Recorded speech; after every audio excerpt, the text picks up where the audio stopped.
Shakas, aloha crafty friends, it's Maka from Makaz Home. I'm here with another haul from the Stamp and Scrapbooking Expo that was held here in Mesa, Arizona in September. I just have a few more vendors that I'm sharing my haul with. I don't think I know the name of this vendor. But I got a lot of paper from there. They were $1 a sheet. I don't remember how much these were. So it must be Scrapbook Customs. That's what's on the tags. So I picked up a trumpet die cut as well as a petrified forest ephemera. Sure. Since I do have some petrified forest pictures from our visit. I also picked up some four-wheeling stickers. And some ATV stickers as well.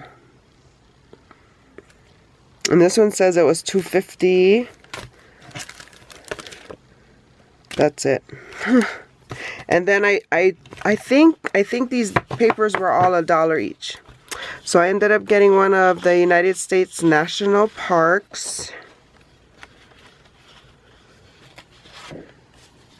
And then some marching band ones.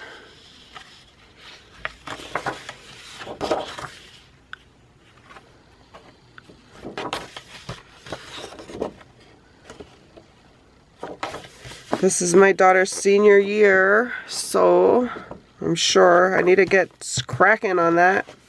And then we just went to Disney, so we have some of these pictures to scrap.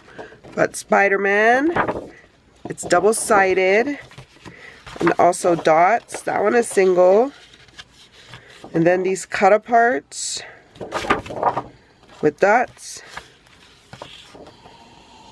More cut-aparts. Single-sided, best day ever. Much better, huh? Laughter is timeless. Imagination has no age. Dreams are forever. That was the back of the best day forever. And that's that back. The electrical parade, one of my favorites. More cutouts.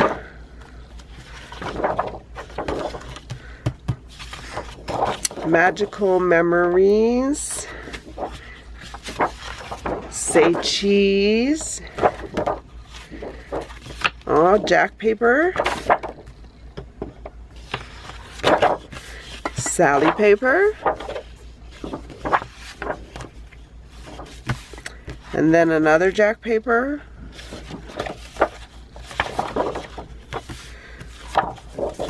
California Adventure.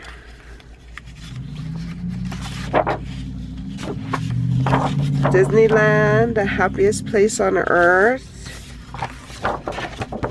Here's some more band paper.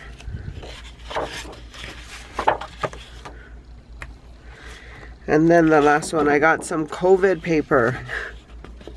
I just figured I should document just a little about it. I mean, who's ever gonna forget this? But yeah, so I just got one sheet of that.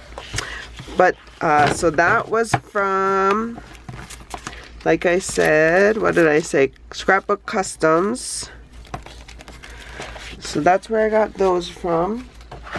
And then the last one I got was from The Ton. I've never heard of this company before. And so this was the first time I purchased from them. I did purchase a die. It's a lovely hibiscus layering die. Wait till you see it. You know, the final. I didn't cut it out yet, but I seen the samples there. And so one of my other crafty friends that was at my table, she bought it too and she made them. Oh my goodness. But yes, so it is a layering die. It's a few pieces. And it was $45. But a few dies. You get a few dies. But it's a big die. This is the whole thing. It's a huge die.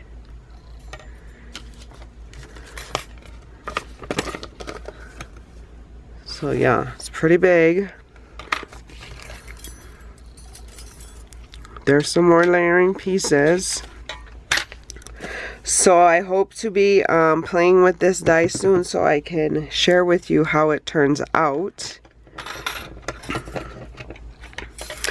And then I also bought some stencils, and I actually played with one of the stencils there. So that's another thing I accomplished while I was at the weekend craft.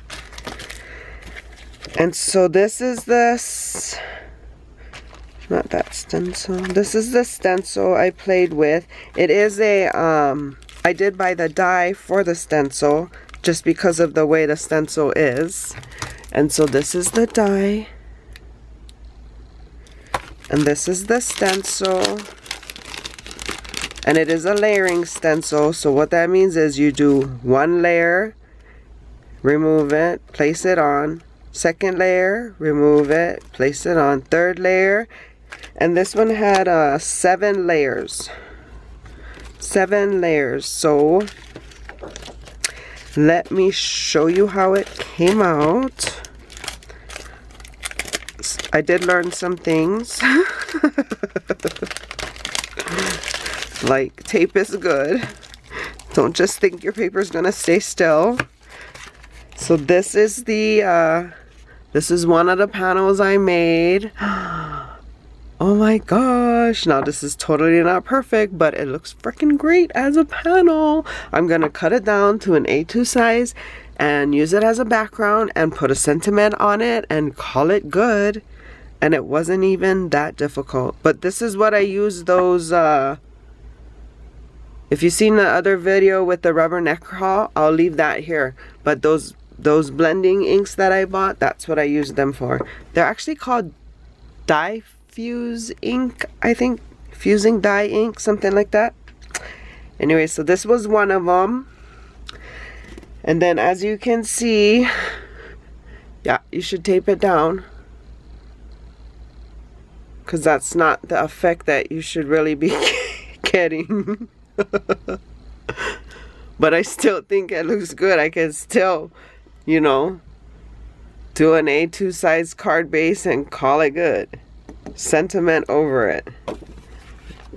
So this one was the Bristol cardstock. This is just regular cardstock from Michael's. And this one I used a dauber that was like way too old and falling apart. But I kept it because I can still use it as a background. So yeah, so that's how that stencil comes out. What do you guys think about that? When one of the other girls at the table bought it, and when she did it, I was like, oh my gosh, I'm gonna go back and get that. Like, that turned out so well. I also got another stencil. You can't see it in the packaging, and it's a stencil, so it's hard to see as it is. Maybe that way. But there you can see. These are just leaves, and this is just one. This one here, which are rose blossoms, it says.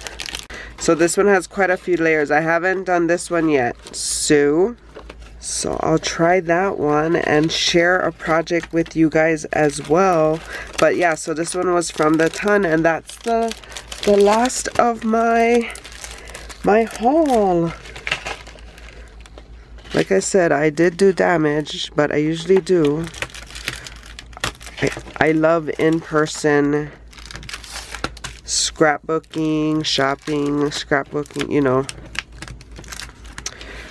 So hope you guys are having a crafty day and you guys enjoyed this little series of my stamp and scrapbooking expo. If you guys get a chance and it comes to a town near you, or you can go somewhere to go see it, it's fun. Like, the atmosphere, everybody's so creative. Like, you can see people's projects, even the vendors, like, they're so welcoming and nice. They share, you know, how they created this stuff. They have so many examples and samples. They let you take pictures of them.